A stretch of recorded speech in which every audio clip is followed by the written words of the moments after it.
গরিব ফকিরা গরিব ফকিরা দেখো, আজকে আমি আম কিনে আনছি। দেখছো তো, আমি তো সেলিব্রিটি ব্যক্তি। আমি কিন্তু এই আমগুলো অনেক দাম দিয়ে আনছি। এটি কিন্তু অক্কেল আম।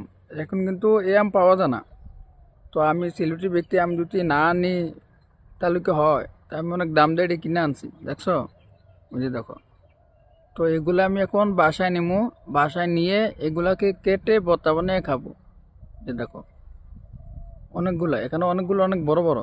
এটি কিন্তু এই অকাইলাম কালার না আবার। দেখছো, এই যে দেখো। তো আমি তো আজকে এই ভিডিওর মধ্যে এগুলা খাবো না। আমি এই খানার ভিডিওটা আমি আর একটা ভিডিওর মধ্যে দেখাবো, যে আমি কিভাবে ভর্তা বানাইছি, কিভাবে খাইছি। আজকে এটা দেখাবো না। তো গরিব ফকিরা, তোমরা কি আমার মতো এরকম অকাল আম এখন পাইবা?